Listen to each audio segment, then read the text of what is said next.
The first sign that the hunt had gone wrong was not a scream, not a distress beacon, and not even the silence of the forest. It was the trophy wall. I found it at dawn, or what passed for dawn on Noctara 9, when the green sun dragged itself over the black pine canopy and turned the mist the color of old glass. The wall stood in the center of camphoric, 20 feet high, built from polished bone-white alloy and engraved with the names of every species the Karvex had ever hunted for sport. The Shari runners. Thalan gliders. Mudborn giants from Oris 6. Creatures with horns, scales, wings, venom, armor, and teeth long enough to make a soldier reconsider his career. But that morning, the wall held no trophies. No skull plates. No ceremonial blades. No victory flags. Every hunter's weapon had been taken apart with patient hands and hung in neat rows like classroom tools. Plasma lances. Shock nets. Tracker masks. Claw rigs. Drone controllers. All stripped, cleaned, and arranged by size. At the very center, smeared across the shining metal and dark forest mud, were 6 English words the translator refused to soften. You hunted the wrong species. I stood there with my recording rig humming against my shoulder, trying to breathe through the cold knot in my chest. My name is Sethrak Vaughn. At the time, I was the official field chronicler for Kavoren, first Fang of the Karvex Hunt Circle, the most celebrated predator commander in 12 systems. My job was simple. Follow the hunt. Record the chase.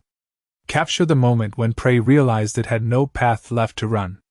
I had done it for 9 seasons, on 7 worlds, with 43 sanctioned expeditions filed into the Galactic Entertainment Archive. I knew the rhythm. The hunters laughed. The prey ran. The audience watched. The Karvex won. That was how it worked. That was how it had always worked, until they chose humans. Even now, I can hear Kavor's laugh from the briefing room the night before, low and rough, rolling over the table while the prey list glowed in blue letters. Humans, he said, were a novelty species. Soft-skinned. Small-jointed. No claws. No armor. No natural camouflage. Barely 6 feet tall on average. And somehow arrogant enough to stand upright in a galaxy full of things designed to tear planets apart. The room loved that line. So did I. I zoomed in on the human files because I thought the audience would enjoy the contrast. There were 6 of them assigned to the preserve drop, but the one everyone noticed was Emily Carter. Earthborn female. White skin. Brown hair tied back. 5 feet 7 inches. 130-something pounds. Occupation listed as wilderness consultant, which sounded harmless enough to make several hunters bare their teeth in amusement. She did not glare at them. She did not beg. She did not posture. She just looked around the room once, studying exits, lights, boots, breathing patterns, the little things no one important ever notices. Kavor leaned close to her containment field and told her she had 10 minutes to run when the hunt began. Emily Carter looked at the predator who had ended generations of prey and asked one quiet question. Is that for us or for you? We laughed then. All of us. By morning, nobody was laughing.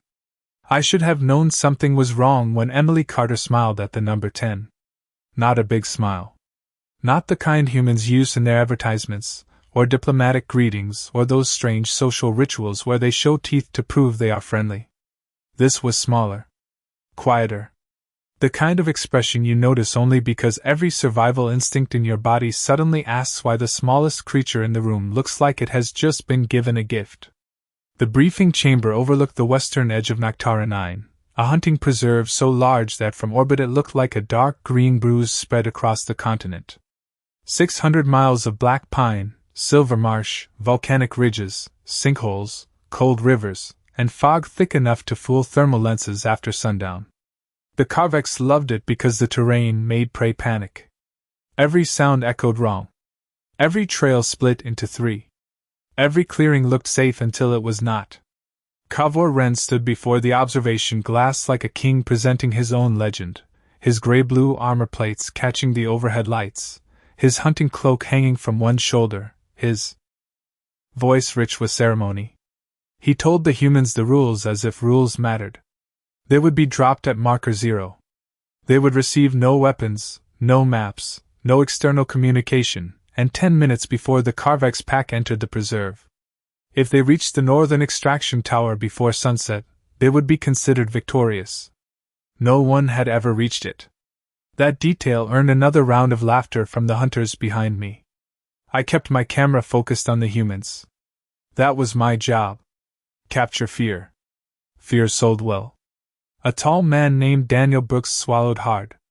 A younger woman named Maya Lewis kept rubbing her thumb along the seam of her sleeve. 2 brothers, Aaron and Caleb Price, stood shoulder to shoulder, trying to look brave and failing in that very human way where the chin rises but the pulse gives everything away. Dr. Nathan Reed, the oldest, adjusted his glasses 3 times in 20 seconds. Then there was Emily. White skin. Brown hair. Gray field jacket. Boots worn smooth at the edges. No panic. No anger. No dramatic defiance. She listened to Kavor the way a mechanic listens to an engine making a new sound. Patiently. Carefully. Almost bored. Kavor noticed too, which is why he stepped closer. He liked when prey reacted. He liked flinches, trembling hands, desperate questions. Emily gave him none of that. You understand, he said, lowering his voice, that this is not a rescue exercise. Emily looked past him to the terrain map glowing on the wall. I understand. You will be pursued. Yes. You will be outmatched. Her eyes moved from the map to his boots, then to the mud still dried along the outer ridges. Forest mud. Red clay under black topsoil. She had already noticed what kind of ground waited outside. Maybe, she said. That single word changed the temperature of the room. The hunters laughed louder than before, but it was not quite the same laughter. It had a sharp edge now. A defensive one. Kavor bared his teeth and turned to his pack. Hear that? The earth mammal thinks terrain will save her. I remember zooming in on Emily's hands. They were relaxed at her sides, fingers still, nails short, palms empty. Empty hands made the Carvex comfortable. Empty hands should never have made anyone comfortable around a human. The drop shuttle opened 20 minutes later at marker 0, and cold forest air rolled inside smelling of wet bark and mineral rain. The humans stepped down onto Naktara soil under the watch of 12 armed Carvex, 4 aerial drones, and my floating camera rig. Kavor raised one clawed hand. 10 minutes, he announced. Daniel ran first. Then Maya. Then the Price brothers, pulling Dr. Reed with them toward the trees. Emily did not run. She crouched, pressed 2 fingers into the mud, lifted them to the air, and watched how the wind touched the moisture. 7 seconds passed. 8. 9. Kavor laughed behind me. She is frozen. But Emily Carter was not frozen. She was reading. Then she stood, turned away from the northern extraction tower, and walked calmly south into the darkest part of the forest. At the time, I thought she had chosen wrong. By sunset, I understood she had chosen the battlefield. The forest gave Emily Carter 10,000 hiding places, and she ignored almost all of them. That was the part that bothered me first. Prey always looks for cover. It dives under roots, squeezes between rocks, climbs too high, buries itself too shallow, or runs in a straight line until fear empties its lungs. I had watched that pattern across worlds with gravity lighter than dreams and storms strong enough to peel paint from a landing craft. Panic has a shape. It leaves tracks. Emily left decisions. She moved south beneath the black pines at a steady walking pace, never faster than 3 miles per hour, while the rest of the humans crashed north through the undergrowth toward the promised extraction tower. My camera drone split its feed, half tracking them, half tracking her, because even then something about her felt wrong in a way I could not name. She stopped at a creek no wider than a pickup truck, crouched beside it, and did not cross. Instead, she studied the bank, the moss, the angle of broken reeds, then stepped backward into her own footprints for nearly 30 feet. I remember frowning at the monitor. She is confused, I said into the recorder. Subject. Carter appears disoriented. Behind me in the command blind, Kavor Ren gave a pleased rumble. Good. The quiet ones usually break last. The hunting pack waited on the ridge, 12 Karveks in gray-blue armor, each one taller than 7 feet, each one bred and trained for pursuit across hostile ground. Their helmets carried thermal vision, scent amplification, pulse mapping, motion prediction, and 3 kinds of night sight. Their boots could lock onto wet stone. Their claws could grip bark. Their drones could hear a heartbeat through 10 inches of soil. Against that, Emily had a jacket, mud on her fingers, and the calm expression of someone waiting for water to boil. The countdown ended with a horn that rolled through the preserve like thunder under the earth. The pack launched forward. Not ran. Launched. Karvek's movement is not elegant, but it is efficient. Long strides. Low shoulders. Heads angled into the wind. They spread into a crescent formation, perfect textbook pressure. Kavor took center. 2 hunters angled north after Daniel and the others. 3 cut west to seal the river paths. The youngest Racker broke south toward Emily. He wanted the easy catch. Everyone knew it. Everyone laughed. First point to the cub. One hunter said over the open channel. Racker's camera feed showed the forest rushing past in streaks of green-black shadow. He found Emily's tracks within seconds, small boot marks, shallow heel, even pressure. Human tracks. Simple. Obvious. Too obvious, but none of us understood that yet. He followed them to the creek bank, where they stopped near the water. His visor painted the mud in bright diagnostic lines. She crossed, Racker said. Thermal trace weak, but present. Kavor snorted. Then retrieve her. Racker stepped into the creek. The water barely reached his knees. His camera dipped once, adjusting to glare. Then he paused. On the opposite bank, hanging from a low branch, was Emily's gray field jacket, damp, empty, and swaying gently in the wind. For 2 seconds nobody spoke. Then Racker laughed. She shed a layer. Clever mammal. He reached for the jacket. Emily's voice came from somewhere behind his camera, calm enough to sound polite. You really should have checked upstream. The feed snapped sideways. Not violently. Not dramatically. Just a sudden blur of leaves, static, and sky. Then black. In the command blind, the laughter died so fast I heard my own equipment buzzing. Kavor leaned toward the screen. Racker. Report. Nothing answered except the creek, running quietly through the trees. Kavor Ren did not believe in accidents when they made him look weak. That was the first thing I learned serving under him. A failed hunt was never a failed hunt. It was weather. It was faulty equipment. It was prey contamination. It was a timing error caused by lesser minds. So when Racker's feed went black near the creek, Kavor did what powerful predators do when reality insults them. He rejected it. Signal obstruction, he said. His voice was calm, but one claw tapped against his wrist console.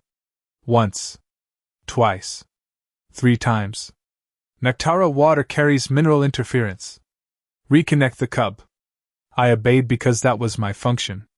I ran the recovery protocol, shifted frequencies, bounced the signal through 2 aerial drones and the ridge repeater above Camp Varik. The screen stayed black. Not static. Not damaged noise. Black. Clean black. Like someone had placed a hand over the eye of the galaxy and told it to stop watching. Racker, Kavor said over the pack channel. Status. The forest answered with rain ticking softly against leaves. Then another voice broke in, one of the northern hunters pursuing Daniel Brooks and the others. We have 4 humans moving toward the old firebreak. They are slow. Afraid. Kavor's shoulders eased. There. Proof that the pattern still worked. Prey running north. Hunters closing in. Fear doing what fear always did. He pointed 2 claws toward the map. Continue pressure. Bring them toward Basin 12. Do not waste time on Carter. She is 1 human. That line aged badly before the echo left the room. On the south feed, One of our drones dipped under the canopy, searching the creek bed where Racker had vanished. Its lens swept over water, roots, stones, Emily's jacket still hanging from the branch, and then something that made my throat tighten. Racker's helmet sat on a flat rock beside the creek. Upright. Clean. Undamaged. Facing the drone like it had been placed there for a portrait. The hunters in the blind went silent. Carvex do not remove helmets in the field. Not in rain. Not in pursuit. Not ever. Their helmets are status, sensor suite, and pride fused into one piece of warcraft. Taking one off a Carvex was not just difficult. It was insulting. Kavor stared at the screen for one long second. "Retrieve that drone," he ordered. Too late. A small pebble tapped the drone's casing from above. The lens tilted up. For half a heartbeat, I saw a strip of gray cloth wrapped around a branch, twisting in the wind. Then the drone dropped from the air as if the forest had simply decided it was done with machines. Another black screen joined Racker's. My hands hovered over the controls. I wanted to say equipment failure. I wanted to say interference. I wanted to say anything except what my own eyes had shown me. Emily Carter had not fled across the creek. She had used it to erase scent, walked backward to poison the trail, left her jacket as bait, and somehow reached the trees above a hunter who had followed prey across 13 worlds. She had done all of that in less than 10 minutes with no tools except mud, timing, and patience. Kavor turned slowly toward the other Carvex in the command blind. "Send Var, Sulek, and Thren south. Full sensor spread. No hero games. Find Racker. Find the human." The 3 hunters acknowledged and broke formation from the western ridge, moving fast through the trees. Their feeds appeared on my main display, 3 angles, 3 sets of heat maps, 3 confident breathing patterns. For a moment, the room recovered itself.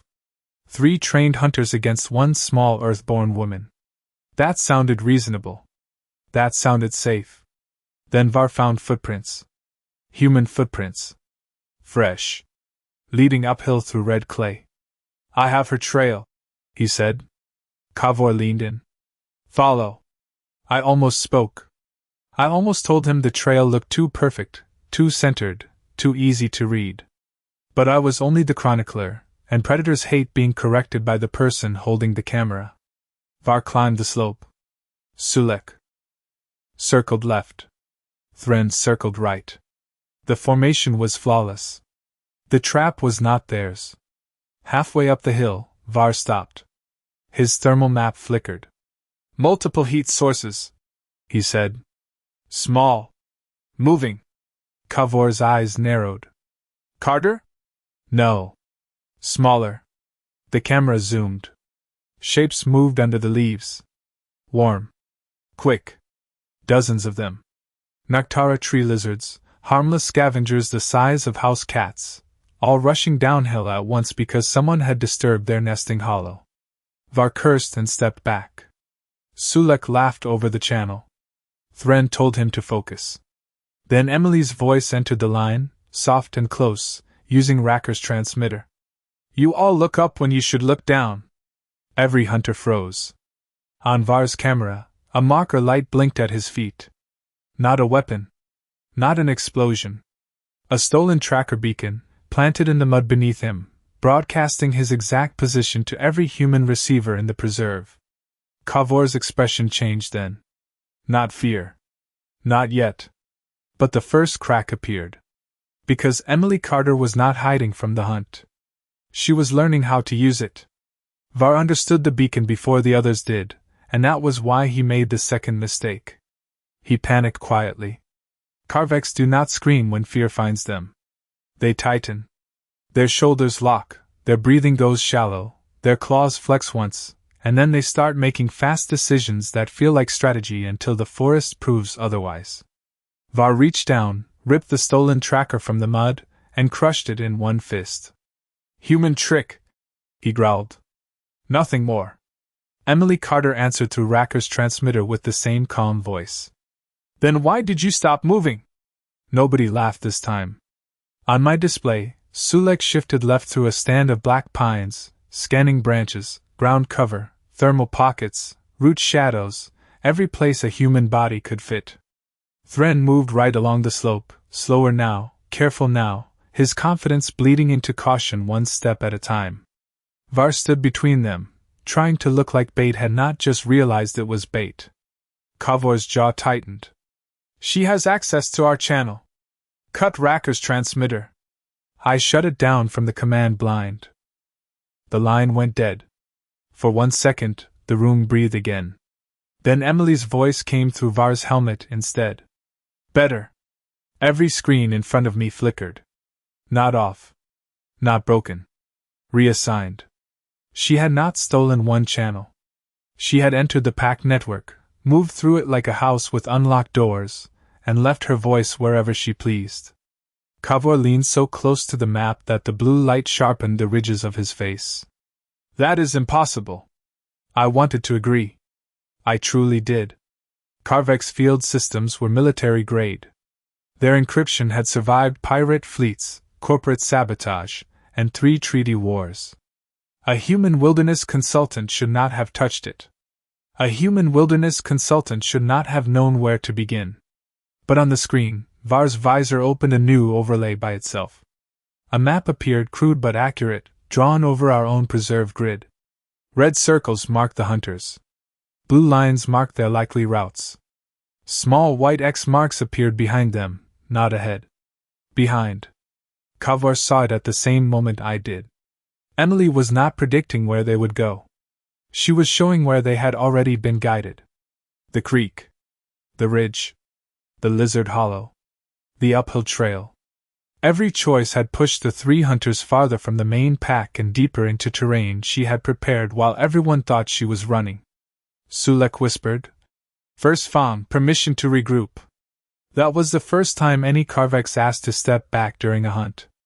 Kavor heard the weakness in it and hated it. Denied. Close on her position. Which position? Thren asked. The silence after that question was worse than an alarm. Because the map now showed 6 Emily Carters. 6 heat signatures. 6 small human shapes moving between trees in different directions, each one wearing a gray thermal outline, each one the right height, each one walking with the same measured pace. Decoys. Not advanced holograms. Not expensive military tech. Warm stones wrapped in cloth, tied to scavenger lizards, guided along game paths with bits of food from the emergency packs. Primitive. Embarrassing. Effective. Sulek fired a marking pulse at the nearest shape. The lizard bolted up a tree and vanished into leaves. Var cursed. Thren spun toward another heat signature, and found only Emily's empty field jacket sleeve tied around a branch like a little flag. Then the main northern feed cut in. Daniel Brooks and the other humans had stopped running. They were not at Basin 12 where the hunters expected them. They were crouched beside an old maintenance road, using strips of reflective foil from their survival blankets to blind aerial drone sensors and rhythmic flashes. Dr. Nathan Reed, the one I had dismissed as the frightened older man with glasses, was calmly taking apart a drone controller panel with a flat stone and a piece of wire. Maya Lewis was marking symbols in the mud. Aaron and Caleb Price were dragging fallen branches across the road in patterns that made no sense to me until the route predictor turned red. They were closing paths. Not hiding. Not fleeing. Closing paths. Kavor stared from one feed to another as the shape of the hunt bent in the wrong direction. His pack still had armor. Sensors.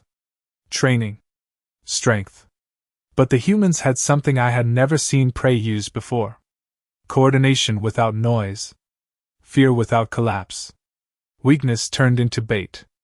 Emily's voice returned, this time through every helmet, every drone, and the command blind speakers above my head. You gave us 10 minutes. A pause. Soft rain. Leaves moving. We only needed 6. In the command blind, no one moved. Out in the preserve, 12 hunters finally understood the same impossible thing at the same time. The humans had not escaped the opening phase. They had won it. The first real change in the hunt came from the weather.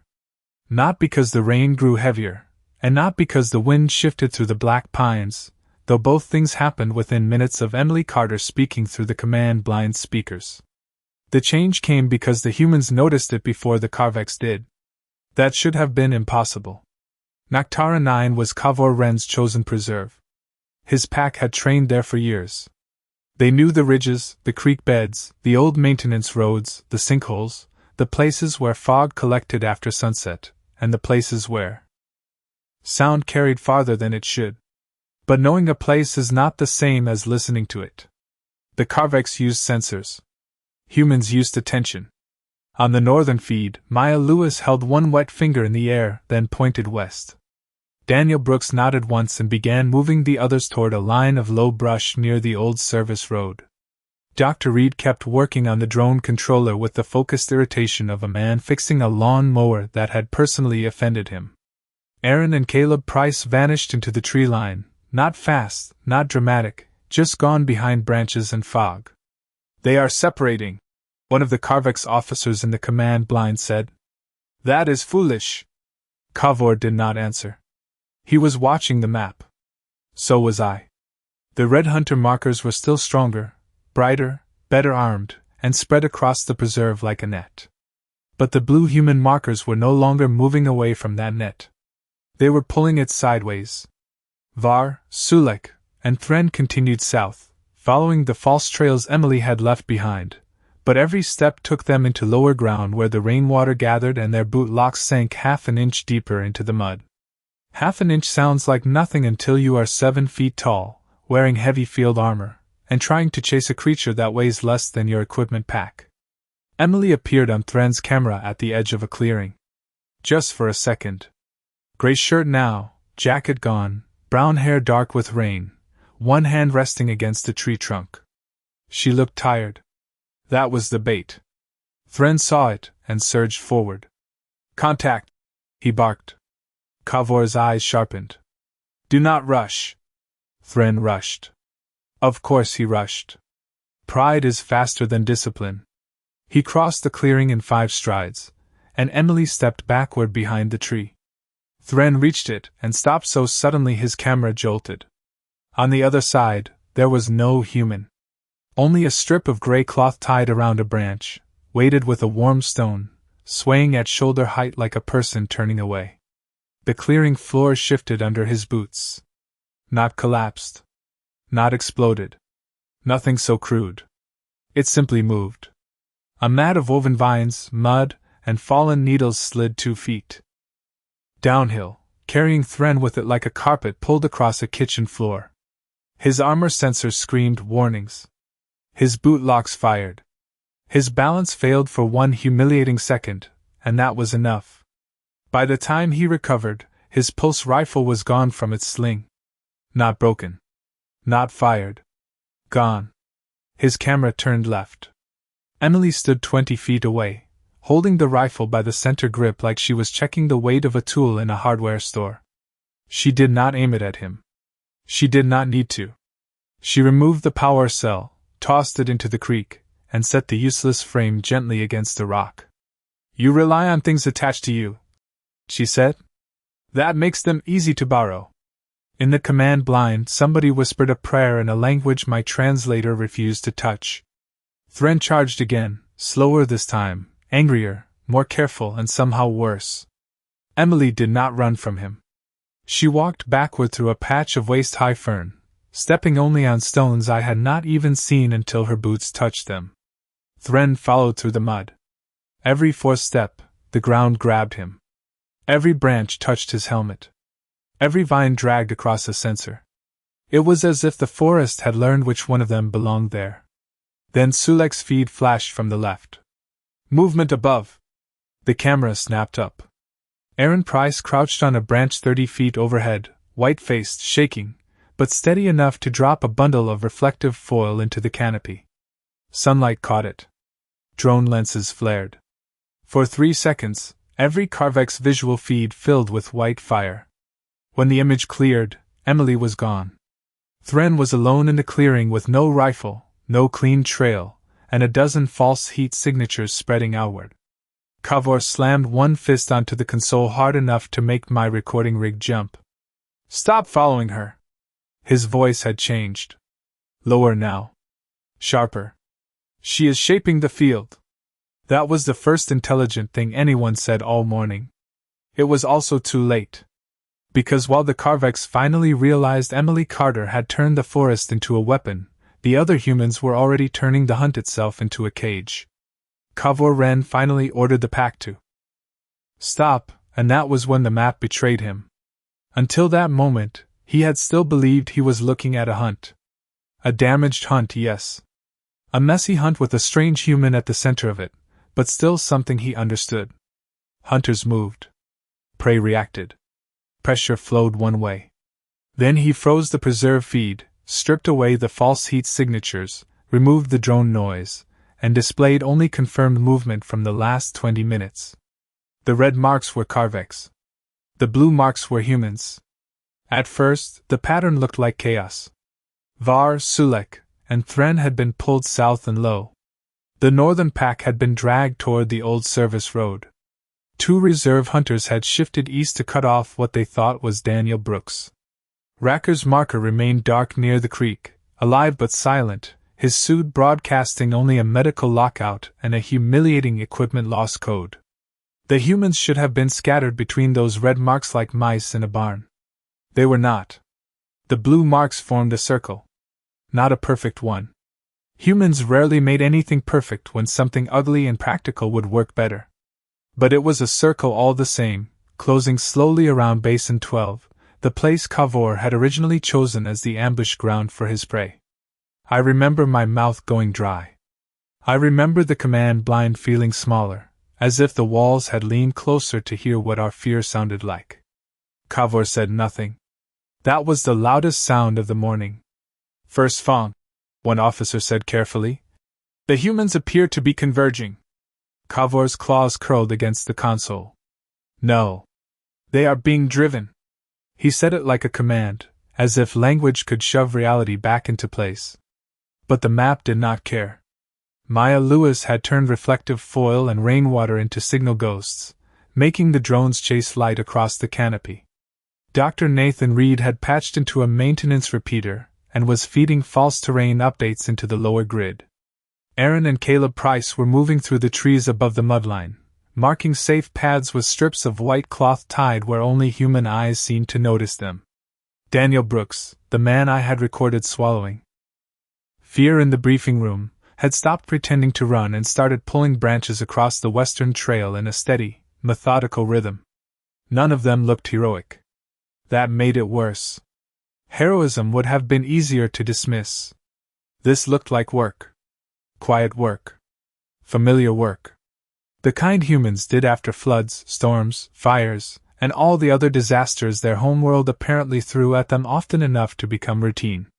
Then Emily Carter walked into the center of Var's camera feed and everything stopped pretending. She stood on a moss-covered rise about 40 yards away, empty-handed, rain sliding down her face, white skin pale in the green light, gray shirt dark at the shoulders. She looked smaller than every predator on the field. She also looked like the only person who knew where the exits were. Var raised his empty hands slightly, not surrendering, not attacking, just uncertain, and uncertainty on a Karvex was almost painful to watch. "What are you?" he asked. Emily glanced past him toward the hidden lens, toward us, toward Kavor. "Human," she said. Var's voice sharpened. "Humans are not apex predators." Emily tilted her head, like he had made an honest mistake on a test. "No. We are worse." The command blind went cold. Kavor leaned forward, and for the first time since I had met him, he did not look angry. He looked attentive. Emily lifted one hand and pointed toward the ground around Var. The camera lowered. Only then did we see the pattern in the mud boot prints, broken fern stems, placed stones, bent reeds, all guiding lines toward the same basin. Not traps meant to harm. Directions. Invitations. The Karvex had not been chased. They had been herded. "On Earth," Emily said, "the loud predators usually lose to the quiet ones." No one interrupted her. Even the rain seemed to soften. You brought claws. You brought armor. You brought cameras so the galaxy could watch you win. She looked directly into Var's lens. We brought experience. At that exact moment, every blue marker on the map stopped moving. 6 humans. 6 positions. 1 circle. Kavor saw it. I saw it. The whole command blind saw it. Basin 12 was no longer an ambush. Ground. It was a corral, and the Karvex were standing inside it. Kavor Ren entered Basin 12 because pride still had its hands around his throat. He could have ordered retreat then. He could have pulled the pack back to open ground, brought in the reserve shuttle, sealed the preserve, and admitted that 6 humans had turned a ceremonial hunt into a tactical embarrassment. But Kavor had built his entire life on being the creature other creatures feared. So when Emily Carter stood on that mossy rise and told his hunters they had been herded, he did the one thing every cornered predator does before it understands the corner. He stepped forward. Enough, he said over the open channel, and his voice carried through every helmet, every drone, every speaker in the command blind. You have made your point, human. Now stand aside. Emily did not move. Rain dripped from the ends of her brown hair. Her breathing stayed even. Her hands remained empty, which by then had become the most frightening thing about her. Kavor walked into the basin with 4 hunters behind him, each one spreading out in a half-circle, each one trying very hard not to look at the mud, the trees, the hanging strips of cloth, the silent drones, the places where their sensors kept returning answers that made no sense. Basin 12 was not dramatic. That made it worse. It was a low bowl of wet ground surrounded by black pines and steep ridges, the kind of place an animal might enter without noticing how difficult it would be to leave. The Karvex had used it for years because prey tended to panic there. The walls felt close. Sound bounced wrong. The only clear path north narrowed between 2 stone shelves. It was perfect for ending a chase. Emily had seen the same thing and reached a different conclusion. Kavor stopped 15 feet from her. He towered over her by more than 1.5 feet. His armor carried more technology than her entire species had possessed for most of its history. His hands could bend ship-grade metal. His eyes had tracked prey through ash storms. And still, she looked at him the way a park ranger looks at a tourist ignoring a warning sign. You think you are a hunter? Because you were born with claws, she said. Kavor's mouth curled. And you think you are one because you learned tricks with mud? Emily glanced at the forest around them. No. A soft click sounded somewhere to the west. Not a weapon.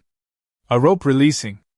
One of the hunters turned, and a net of wet vines dropped from the branches, not onto him, but across the trail behind him, sealing the easiest exit. Another click answered from the east. A fallen log rolled 3 feet into a gap between stones and stopped there, exactly where it needed to be. From the north, Daniel Brooks stepped out just long enough to toss a stripped drone beacon into the mud, then vanished again. The basin map on my screen folded inward like a closing hand. Kavor looked around slowly. The insult had finally become a fact. Emily had not challenged him to a fight. She had challenged him to understand the shape of the room. Humans do not have claws, Kavor said, as if that old argument still had weight. You do not have armor. You do not have fangs. You do not even have proper night vision. Emily nodded once. That is why we learn tools. The sentence landed harder than any roar. Not because it was loud. It was not. Not because it was angry. It was not that either. It was simple. It explained everything we had failed to respect. The backward footprints. The stolen transmitters. The warm stones. The foil flashes. The fake trails. The mud symbols. The creek. The terrain. The patience. Humans had not evolved to win fair contests against stronger things. They had evolved to make the contest unfair before the stronger thing realized there was a contest. Kavor heard it too. I saw his shoulders shift, saw the first true calculation enter his eyes. Not rage. Math. Distance to Emily. Distance to the blocked exits. Number of visible humans. Number of invisible ones. Available weapons. Missing weapons. Rain. Mud. Slope. Time. For the first time all morning, the first fawn of the Carvex hunt circle looked like he was counting disadvantages. Emily took one step back, not in fear, but to give him space to see the trap clearly. You gave us rules, she said. That was kind of you. Cavor's claws flexed. You mock me. No, Emily said. I am thanking you. Above Basin 12, my camera drone caught movement along all 4 ridges. Maya Lewis with the control panel. Dr. Reed with the captured relay. Aaron and Caleb Price near the tree line. Daniel Brooks at the northern cut. 6 humans, placed like quiet punctuation around a sentence the Carvex had only just learned to read. Then every light on Cavor's evacuation route turned red. The evacuation route turned red because someone had changed the definition of safety. That was the cleanest way I can explain it, even now. Every Carvex preserve had emergency paths built into the terrain grid, bright green corridors reserved for hunters only, invisible to prey and locked behind command authorization. They led to shuttle pads, armored shelters, medical caches, and relay towers. A hunter could be embarrassed, cornered, or outplayed, but never truly trapped. That was the promise. That was the comfort beneath every roar. Then Dr. Nathan Reed reached into the preserve network with a flat stone, a stolen wire, and the stubborn patience of a man who had probably fixed broken household appliances during thunderstorms, and he convinced the system that Cavor Wren's entire pack no longer qualified as hunters. The green exits vanished from the Carvex visors. Red warnings replaced them. Restricted access. Civilian safety override. Training lockdown in progress. I stared at the command console, waiting for the system to correct itself. It did not. Cavor saw the change through his helmet feed and went perfectly still. Around him in Basin 12, his hunters turned toward one path, then another, each one finding the same red glow blocking the way. Not physical walls. Worse. Rules. Their own rules. Their own automated protections. Their own expensive, polished, predator-approved technology politely refusing to obey them. Emily Carter stood in the rain and watched them discover bureaucracy. It should not have been terrifying. It was. Cavor opened a priority line to the shuttle bay. Extraction team, respond. Static answered. He tried again. Camp Varric, this is First Fong. Launch immediate retrieval. A new voice entered the channel. Daniel Brooks, breathless but steady. Shuttle bay is unavailable. Cavor's head snapped toward the northern ridge. You touched my ships? Daniel appeared between 2 black pines, holding a Carvex access badge in one hand like a man who had found hotel keys left at the front desk. No. We touched your checklist. On my screen, the shuttle bay status expanded. Pre-flight inspection incomplete. Fuel lock engaged. Pilot biometric confirmation required. Weather hold pending supervisor review. The humans had not damaged the ships. They had made the ships follow procedure. I heard one of the Carvex officers behind me whisper. That is worse. Maya Lewis cut in next from the ridge line. Your drones are grounded too. Safety recall. High wind risk. The wind was not high. It was barely strong enough to move Emily's hair. But the system believed Maya, because Maya had fed it wind data from 4 different exposed ridge sensors and 1 loose weather vane spinning in the rain. Aaron Price laughed once from somewhere off camera, nervous and amazed at the same time. Caleb told him to stay focused. They sounded less like soldiers than neighbors moving furniture before a storm. That was what unsettled me most. There was no grand speech among them, no savage celebration, no hunger for spectacle. They were working a problem. The problem happened to be the most feared hunting pack in 12 systems. Cavor tried to restore command authority.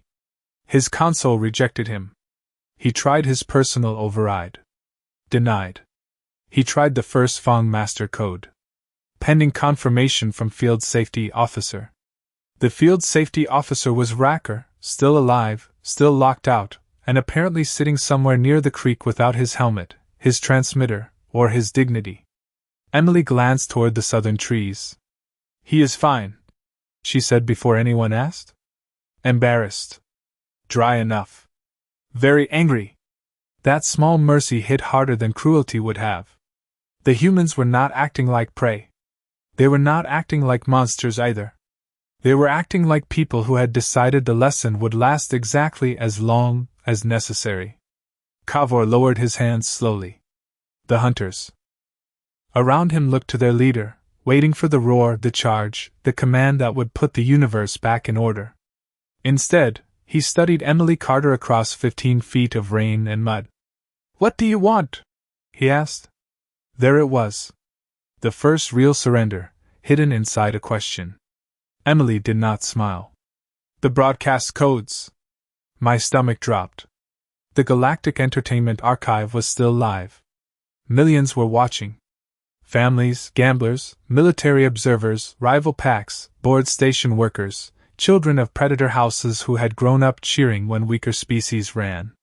Kavor understood at once. "No." Emily pointed at the trophy wall camera feed, still recording from Camp Varik. "Yes." The word was quiet.